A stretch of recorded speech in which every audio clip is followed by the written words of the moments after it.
get into the book of Exodus, if you haven't been with us, let me welcome you here. Let me introduce myself. I'm Ryan Fankhauser. I met some of you coming in. I know we have some new faces that might be on campus for the very first time. I'm one of the pastors here and grateful to be able to teach through this book that we've been doing in Exodus. So far, we've been 11 weeks in this book. We're going to be at chapter 17 today. You won't see anything on the screens today, obviously. We have some mess that's going on, so I apologize. So I want to encourage you, if you have YouVersion or any kind of Bible app that's backlit and you can read it, let me encourage you to open that up to Exodus chapter 17. If not, we're going to do whatever we can to put some of this back on the video that comes later. And if you go check out any of our old archives, we got the whole series that's been marked on YouTube for you or anybody else that you want to invite to see what's going on here. So that's where we've been so far. We're in Exodus 17, obviously coming out of Exodus 16, 15 last week. We saw some things, some challenges that the Israelite people who are starting to learn a new lifestyle because they had been imprisoned and enslaved, I should say, enslaved for 400 years. Now, obviously not those same people for 400 years, but that culture, they have been entrenched in slavery. So everything that they're doing now on the outside of Egypt is new to them. There's a new life that's been provided for them, and they're grateful, but at the same time, they do some grumbling and some complaining along the way. And none of us as parents have ever dealt with that type of stuff, right? And we've never really had to train a group of young people like that, right? That's nothing that we deal with in our culture. But this was absolutely happening years and years ago. This is why we say, and we've been saying in the series, Exodus really is the story of us. It's who we are today. It's going to look a little bit different, and some of the traditions are going to be a little different, but it is who we are, and it's the same thing that we deal with today. 2024, some 4,000 years later, 6,000 years later. Now, this is a little bit different, but it's much the same when it comes to our issues. And last week in chapter 16, just a real quick recap. After they left Exodus, they crossed the Red Sea. Things are starting to happen at a quick pace, at least when it comes to our eyes and what we're reading in front of us. But we realize there's a 40-year time gap between the time they left and then the time that they're going to enter this land of milk and honey, all right? That's the land of Canaan. That's the land that was promised to their ancestors and Abraham and all these things. So they're on this journey, which could have been a 2-week journey, but God is taking them out of that quick path to try to train some new things in their life. And one of the theologians I kind of mentioned last week, he says that it took 400 years they were learning all these customs and things that they were doing in Egypt. And in one day, God took the Israelites out of Egypt. Now it's going to take 40 years to get Egypt out of the Israelites. And that's this new culture that they're trying to learn. And I believe that God is not a God of mistakes, and it wasn't a wrong way or wrong turn here or there, because the pillar of fire and cloud have been taking them to all these places, right? So that's where they are. And last week we saw them face some challenges, some tests as we called them, and problems arose with food and water. We saw that happen. It was a real thing. When you have hundreds and hundreds and hundreds of thousands of people who are on this caravan, and now we're seeing something new. Now we're seeing that wherever they go, challenges are going to arise. Today we're going to see two similar, one similar, one new problem that is going to come up and just smack them in the face. And one of them they've already dealt with, but a new one is going to be a different challenge. But we'll learn some lessons through this. So what we know is that last week they had to learn, that wasn't just last week, this was thousands of years ago, but last week we learned that they had to trust God to provide through this, but also that he would provide enough through all this. And that's when we talked about the manna and all that type of stuff. So please go check out all the old stuff if you haven't caught up with us, and at least read along with us through Exodus chapter 16 up to this point. We're going to do all of chapter 17 today. I know you probably might be scared about going through a whole chapter, but I'm excited. I think there's some history lessons in here for us, but we're going to read through it, and I want to invite you to read with me, okay? Let's take these first 4 verses. Here's what Moses writes. Remember, he is the author. Now, God is the ultimate author, but he's the one that's writing all this stuff down. So he's got a first-hand account of what's happening here. Let's read these first 4 verses. It says, all the congregation of the people of Israel moved on from the wilderness of sin. Remember, that didn't mean sin as in, hey, you did something bad, but it was the on the way, the in-between Sinai is where they were going. So sin by stages. So I think they're going from place to place to place, according to the commandment from the Lord. And they camped at Rephidim, but there was no water for the people to drink. Hold on to that. Therefore, the people quarreled with Moses and said, give us water to drink. And Moses said to them, why do you quarrel with me? Why do you test the Lord? But the people thirsted there for water. And the people grumbled against Moses and said, why did you bring us up out of Egypt and kill us, or to kill us, or to kill our children and our livestock with thirst? So Moses cried to the Lord, what shall I do with this people?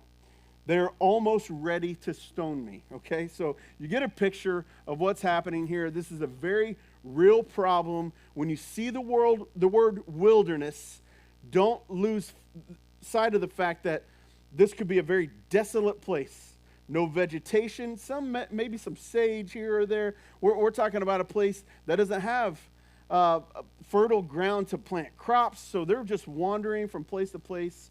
And as we saw last week in chapter 16, they get to spots and they just get thirsty. This is a real problem. And it's not like, hey, guys, calm it down just a little bit. We're going to get to water. No, they are in the middle of the wilderness, the desert probably in this case. And you know the human body can't go very long without liquids, let alone for sure without water very long. Very real issue, right? So you're driving across, let's just say you're going from Tulsa area over to Branson, 3 hours. I mean, how many of you can survive 3 hours without a bathroom break or a drink? I mean, you can't do it very long, right? You need something. You want something. And that's not just a want, but these people probably are going days without water. Their livestock doesn't have water. Their kids, hopefully the dads, being good dads, they're like, we need to provide for our kids. Give us water. We saw what happened last time when they came to a place with bitter water. Took a log, threw it in there. The bitter became sweet, and now they are able to drink. We don't know how much time has passed between the last time they had water. We do know that God is providing daily this bread, but this is a different situation. The issue is not really their thirst being the complaint. The issue is really kind of what we dealt with last week. Is God going to provide? Is God going to do it? So they're already in this testing stage again with God. It says that they tested the Lord. Again, what wrong that they were thirsty because there was no water?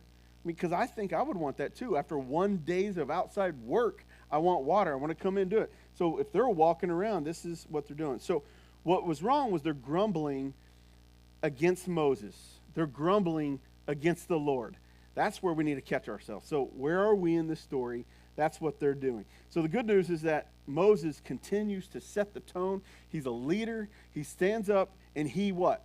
Cries out to the Lord over and over and over again. And by the way, you want to keep me accountable, church? If I'm going to be a leader here, keep me accountable on, am I crying out to the Lord? Am I making God the number one path, or am I just filled in questions all the time? It's not always going to be great if I'm just, let me figure out how to deal with this on an earthly human level. No, I need to figure out how to deal with this on a spiritual level. And Moses did that. Moses cried out to the Lord. So this is what happens after that. Verse 5. And the Lord said to Moses, pass on before the people, taking with you some of the elders of Israel, and take in your hand the staff with which you struck the Nile, and go. Behold, I will stand before you there on the rock at Horeb, and you shall strike the rock, and the water shall come out of it, and the people will drink. And Moses did so in the sight of the elders of Israel. Now, hold on to that as well, because that's going to come up later.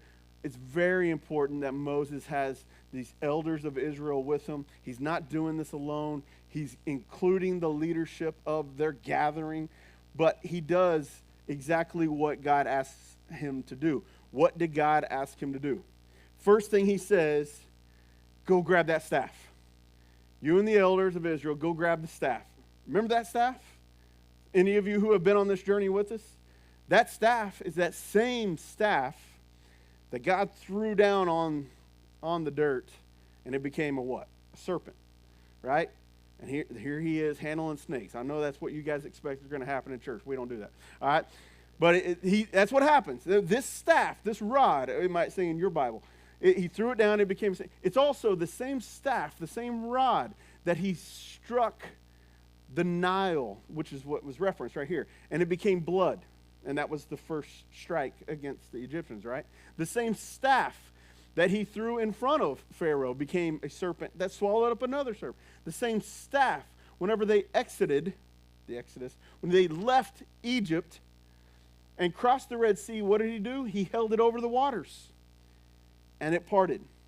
So this same staff, when God says, take your staff, you better be sure he knows exactly what is about to happen. Moses is already saying, oh, you want me to do something with the staff?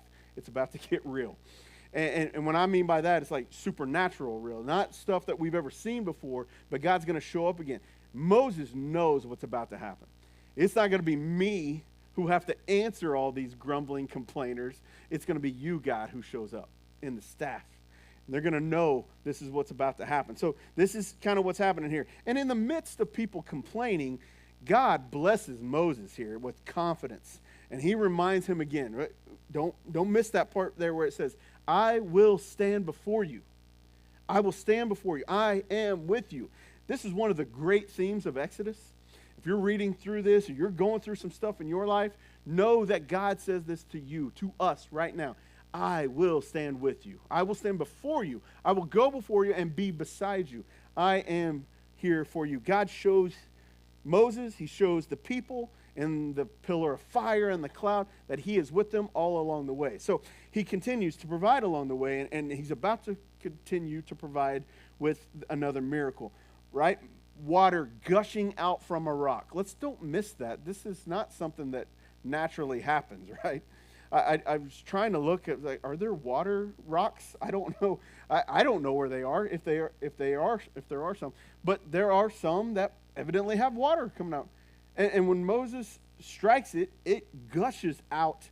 And God graciously provides water from this in the midst of the complaining. And when I say graciously, remember, he's being very generous here. Because what happens? The Israelites go to Moses and they just whine and complain. And it's this constant nagging about it. God doesn't have to do what they're asking. But he graciously provides. Very generous with his gifts in the midst of us not deserving it. Think about you in your life and how maybe God has graciously provided for you when you didn't deserve it. I mean, I can think multiple times when I've just showed up on my doorstep. God gifts me, my family, opportunities, friendships, things I don't deserve, but God gives it to me anyway. And I got to believe that's happening in your life too. Maybe it's been a job. Maybe it's been, maybe you are a smart kid. Just so you know, you didn't earn that smartness. God generously gives it to you. So how have you recognized that God has generously, graciously provided for you? And that's what's happening in the midst of their complaining. And this gracious act actually points us again forward to Jesus. I don't ever want to miss this, but in John chapter 7, verse 37, we see a great account from Jesus where he's sitting at the temple during the middle of a feast, and Jesus stands up and cries out, and he says this, "If anyone thirst, let him come to me and drink. Whoever believes in me, as the scripture has said, out of his heart will flow rivers of living water." So Jesus is showing right here, I will be that same water that the Israelites had and needed as well. I will be what you need. I will be the living water in your life. Remember last week we talked about the bread and him claiming to be the bread of life.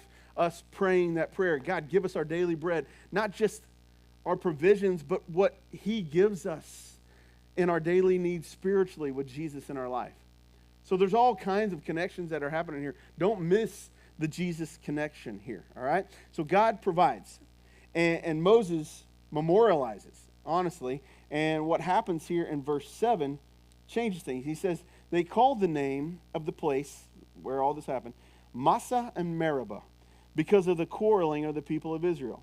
It's because they tested the Lord by saying, is the Lord among us or not? And just real quick, for those nerds out there who care about this stuff, Massa means tested. Meribah means contended. So there's a testing with God. There's a contention with God. And I like it, this Massa and Meribah. It makes me, I don't know why, but it comes to my head, Trinidad and Tobago. I always love that country name. Why are there two of them? I have no clue. Maybe it means test and content. I didn't look it up. But maybe in that part of the culture, Massa and Meribah, it just kind of rolls off the tongue. But this is a place that marks what happened here. Do we realize what God is doing for us? Is the Lord among us or not? That's what the people were asking. So that's what Moses said. Remember when you asked that question and he showed up? That's where that rock was, right there. And they had every reason to believe, right? They had seen the deliverance, or they had experienced it. They saw other miracles. There was provision along the way. He continued to guide by fire, by cloud, all these different things. There's manna, there's quail, there's water turned to sweetness instead of bitterness. And it makes me wonder when we question, is God with us or not? Man, let's just look back a couple of steps. Let's figure out what he's done for us in the past. And then let's measure where God's going to go in the future. When he blesses you, you realize, I got a good thing here. Something's happening. I don't want to forget. But if you have forgotten, it's not a bad thing, Massa and Meribah. Let's remember where maybe I tested and wrestled with God here. There was some contention going on here. God bless me. God saved me. God bless my family, all these things. I want to remember those times that turned me back towards God. So this is a great little test, and it's similar to ones that we've seen before. But this right here is also where the story changes. And whenever there's a story change in here like this, like when it comes to verse 8, remember that it's not day by day by day. This was a 40-year journey they're going on. So I don't know what the timeline was here. And you're probably wondering, hey, aren't we just going to keep going all the way through this all the time? This next part here, although actually up through next week we'll be in chapter 18. But once we get to 19, they're not going to be wandering forever. They're going to camp out at Mount Sinai for a while. And there's going to be some different things happening. So we're almost kind of in the midst of some wandering, about to stop for a while. So this is what happens in the midst of the wandering. New challenges for Moses and the Israelites to deal with. Here's where it says in verse 8, then Amalek came and fought with Israel at Rephidim. That's where they were. Remember, they camped at Rephidim. And Amalek came and fought with them. So let's just talk real quick about Amalek. Who are the Amalekites? I've heard that name before. If you've looked at all in the Old Testament, if you haven't heard it, let me catch you up real quick. The Amalekites are a name that you want to remember. It's another people group who go all the way back to Jacob and Esau. You have this family that ultimately becomes the Israelites. Jacob is Israel, okay? Jacob is Israel. He's the one that had the 12 sons that end up becoming the 12 tribes. Joseph being the one that got him into Egypt in the first place. And then there's a famine, and the other brothers follow into Egypt. So you got Jacob, that's Israel. And then you got Esau. And there was some contention there. Remember, they were twins fighting in the womb. There was a trickster there. That's who Jacob was. And there's some bad blood that's going on. Tricked him out of his birthright. I don't know all that culture and how that worked out. But evidently, it just became a stain. And Esau was so frustrated. Well, Esau is the line that provides the Amalekites. That's Amalek. So think about this. You got Amalek and the Amalekites and the Israelites and Jacob, and they're fighting again. But it wasn't anything that Jacob or the Israelites had done at all. This was unprovoked. This was something that we don't know why they did it. This is just who they became. Basically land pirates. They just would come and attack people. They would plunder them. All these things that had happened was who they were. It wasn't just because they were the Israelites. This is who they were. They were a nomadic people that would attack others and plunder their wealth, all right? And honestly, the historians tell us that they domesticated the camel. And they used the camel, which really is weird to me, for its swiftness and surprise attacks. I can't imagine a camel in war, but that's what they did. Anyway, so this unprovoked attack, Deuteronomy 25, also part of the Torah, part of the 5 books, right? 25 tells us this is what the Amalekites did. They attacked the rear ranks, all the stragglers at the rear, and when they were tired and when they were weary, that's what happened to the Israelites through the Amalekites. So how does God respond to all this behavior? All right, that was just a little bit of background. Look at verse 9. Moses said to Joshua, "Choose for us men and go out and fight with Amalek. Tomorrow I will stand on the top of the hill with the staff of God in my hand." There's that staff again. So Joshua did as Moses told him, fought with Amalek, and while Moses, Aaron, and Hur went up to the top of the hill. Okay, so you kind of got this topography type thing going on here. There's a battle going on with Joshua and these chosen Israelite soldiers, which they've never had before. Just so you know, even though there's hundreds and hundreds of thousands of people coming out of Egypt, I'm going to make sure you know this. None of them would have been trained as soldiers. That would have been horrible for the Egyptians to try to do that for their slaves, because then they could have automatically just taken over, right? But that's not what happened. So these guys are out wandering around. I don't know how the training happens, but it comes down to a head in this. First time Joshua appears in the Bible. How many of you have heard the name Joshua before? He has his own book, right? We know that he's going to be one in the Old Testament as well, and he's going to become the leader after Moses dies of Israel.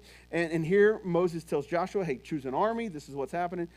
Aaron is also mentioned. Remember who Aaron is? That's Moses' brother, older brother. We also see the name Hur. And if you're wondering who he is, we can only guess. Jewish historian Josephus, maybe you've heard his name. He suggests that might be, or probably is, Miriam, which is Aaron's sister, Miriam's husband. So that would have been like a brother-in-law. So you got Aaron, the brother, Hur, the brother-in-law, and then you got Joshua, who's out there. Joshua, son of Nun. It doesn't say it here. But anyway, I think we can learn something here. Even though it just seems like it's just, some little details here. Moses is clearly learning something along the way, and that's this. We got to point to value biblical community.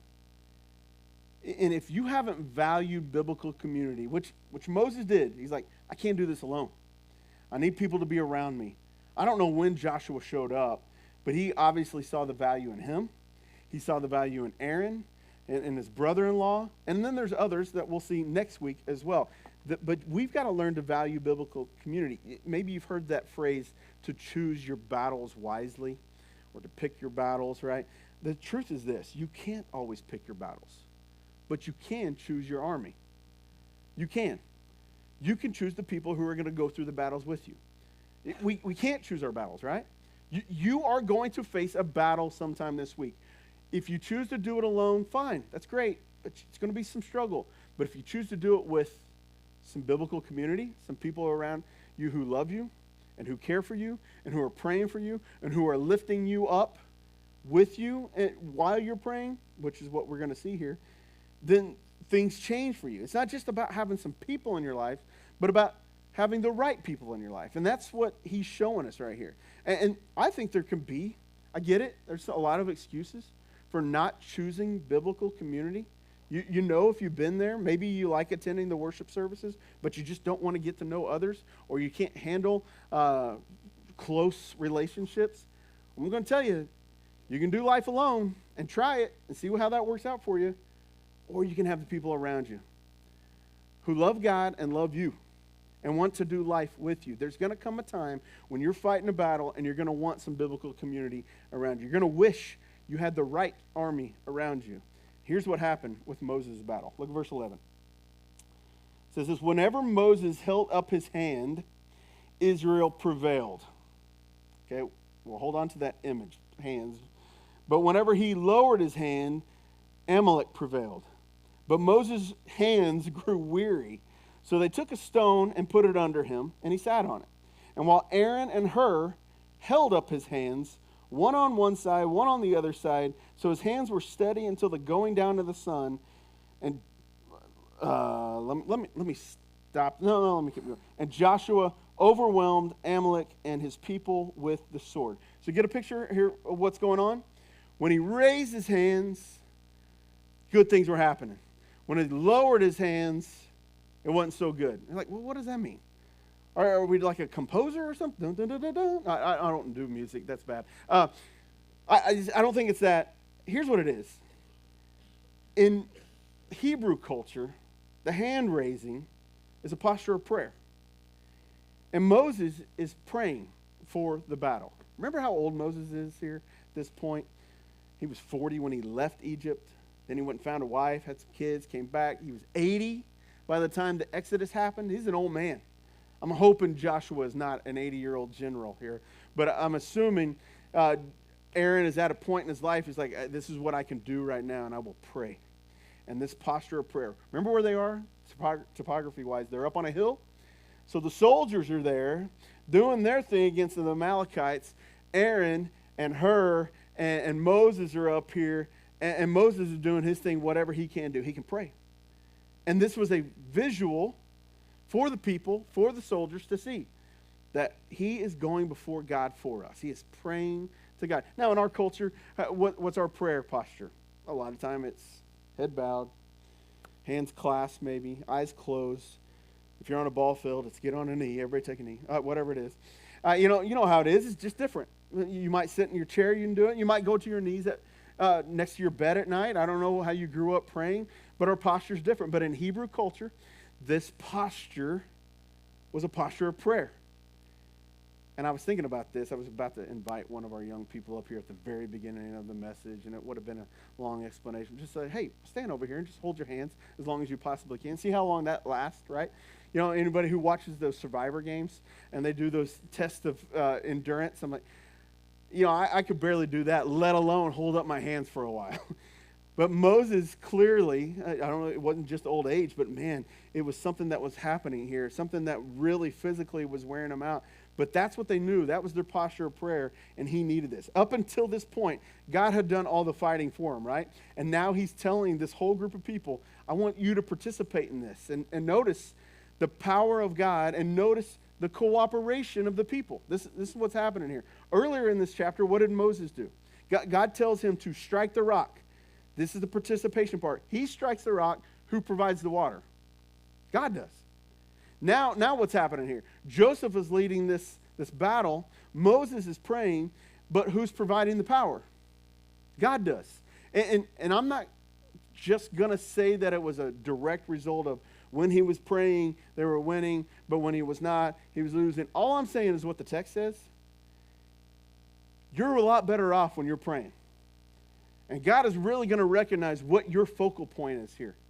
And that focal point is kind of one of the things that I want us to learn again today. God gives us victory, and the thing that we should learn from this passage is that if you focus on the one who can deliver, just focus on the one who can deliver, then you're going to be a lot better off.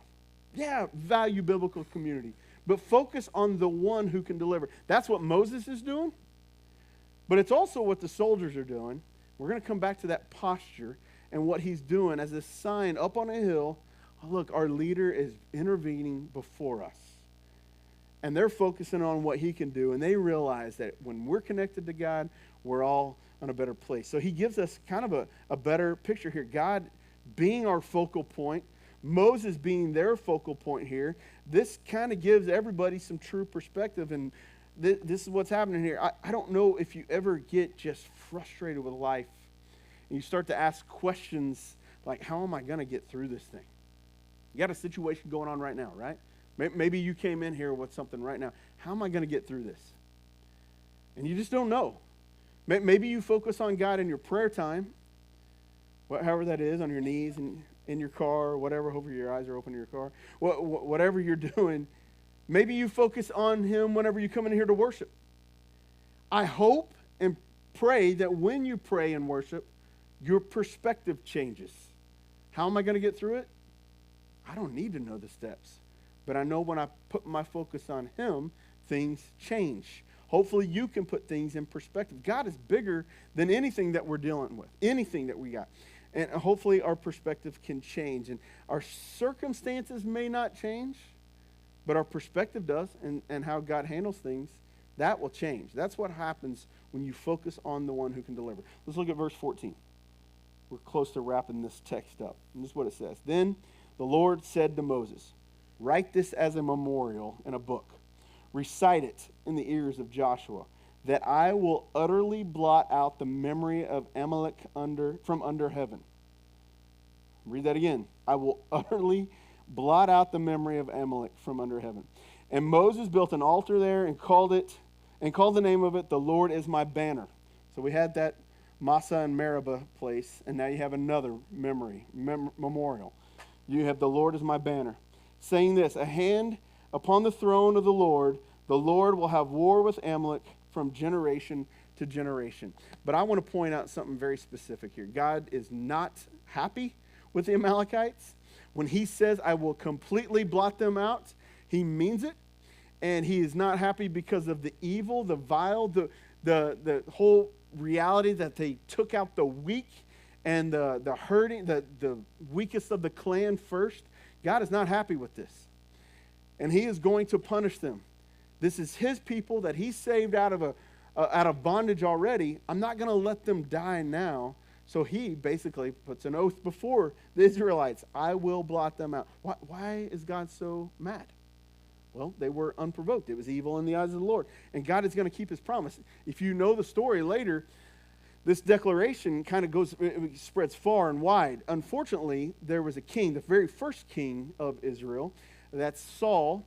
He was asked to wipe out the Amalekites completely. And you know what he did? He plundered them, but he did not wipe them out. And you know what happened because of that? He lost his throne. He kind of half obeyed, right? So really, disobedience, half obedience is disobedience. And that's what happened here. And God would take them out later with someone who did want to obey. But this is ultimately what happens. God is going to keep his promise. And I don't want you to miss this reality here, that when there is an incredible victory, there is credit that goes around. And that's what Moses is pointing to right here with the credit. I can't help but to think of Star Wars. In Star Wars, the New Hope, whatever, the original one, at the very end of the movie, what's happening? You have Luke and Han getting their medals. I don't know why Chewie didn't get a medal, whatever. Doesn't matter. But people are getting the credit for the victory. Like, these are the guys who took out the Death Star. Spoiler alert, by the way, if you didn't know. I apologize. Just ruined some. Yeah, I know. Anyway, but here's what I do know. In this situation, there was victory. You got Moses, you got Aaron, you got Hur, you got Joshua. They're not the ones standing up getting the medals. God gets the credit immediately. And I love this. The Lord is my banner. This memorial right here tells us it was God who won this battle.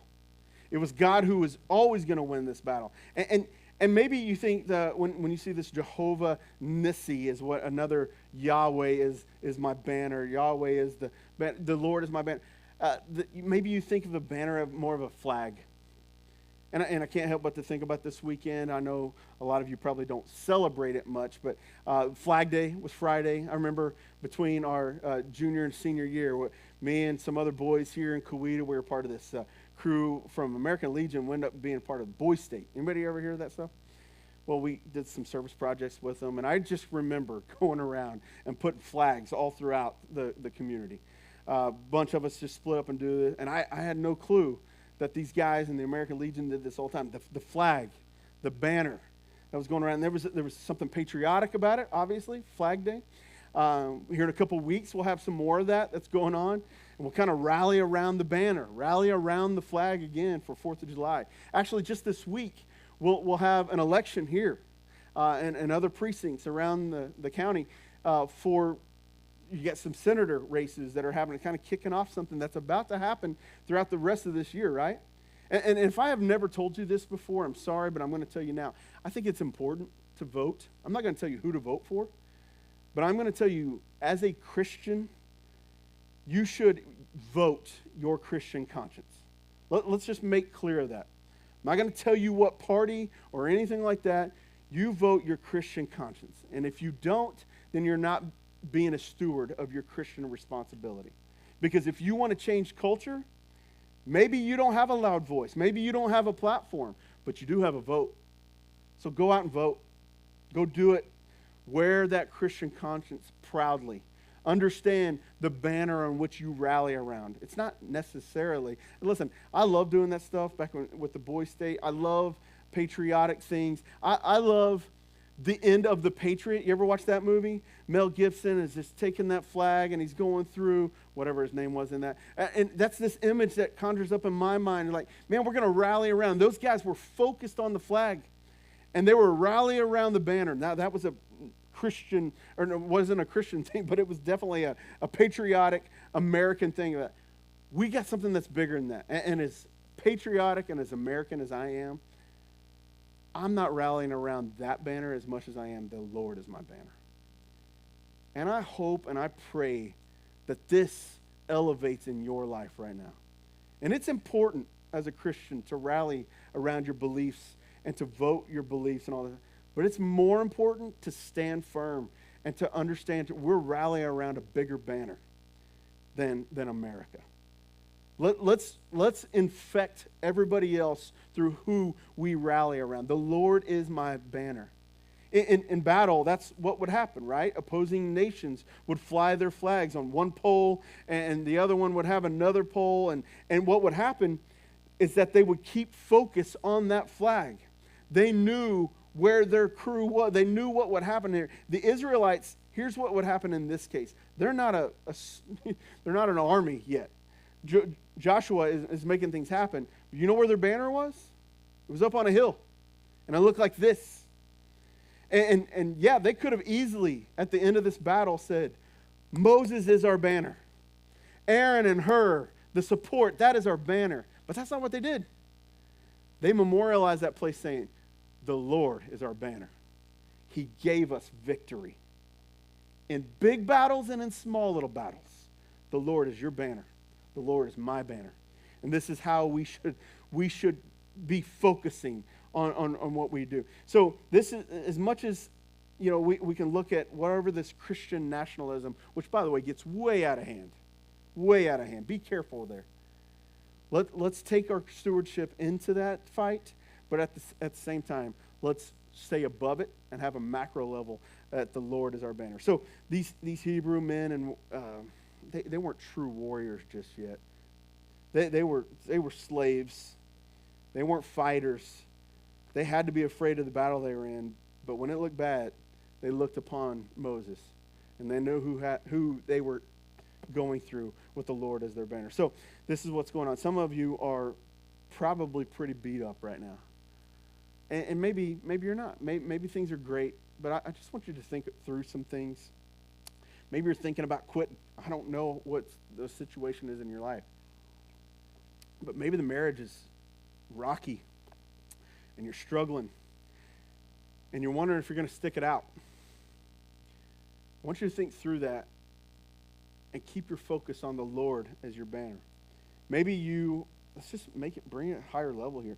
Maybe you're a Ridge Group leader here, and you've been trying to stick it out, and you wonder how to make these things work, and how do I rally people together, and these guys don't want to get together, they don't want to do this, and you're just wondering, what do I do, God? The Lord is my banner. He's got us figured out. Maybe it's just as simple as trying to be a faithful follower of Christ. And you know how the old life was and how much easier it was, and it was just simple to not really worry about all the things that had values. The Lord is your banner. Understand who you're rallying around. Maybe you're just at a point where you're overwhelmed with some things in your life and the trials are beating you up and you just can't do it anymore, and there's some mental health things going on. Let me just tell you again, the Lord is your banner. We need to rally around that. If you haven't already known how we go through these texts, let me just remind you, this always points to Jesus. These stories point to Jesus, just like everything else. In Genesis, Exodus, everything else that we're doing here, Jesus hadn't shown up, right? But we do know he's involved. God is the banner, and we want you to hold the banner high and trust that God wins and Jesus wins through all this. But let's point straight to him as I close this out right before I pray. Think about it this way. Jesus is our rock. And when you tap into him, he's going to give you living water, right? So there's one connection to Jesus right there. Just like Moses struck the rock, Jesus is our living water. Jesus is like Moses. He is praying and making intercessory prayer for you.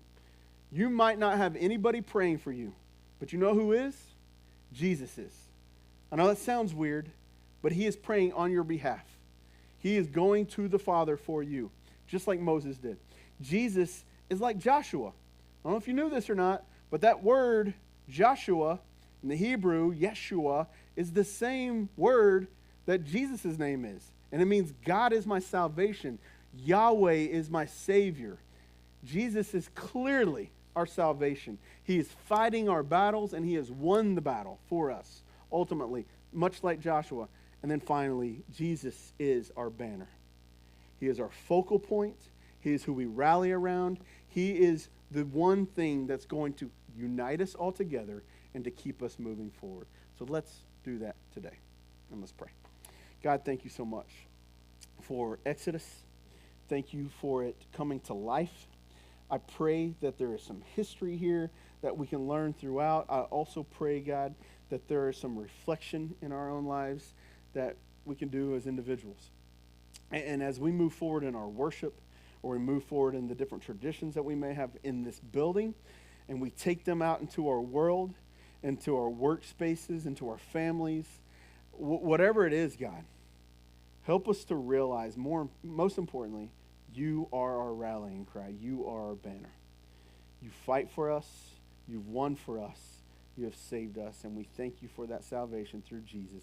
It's in his name we pray. Amen.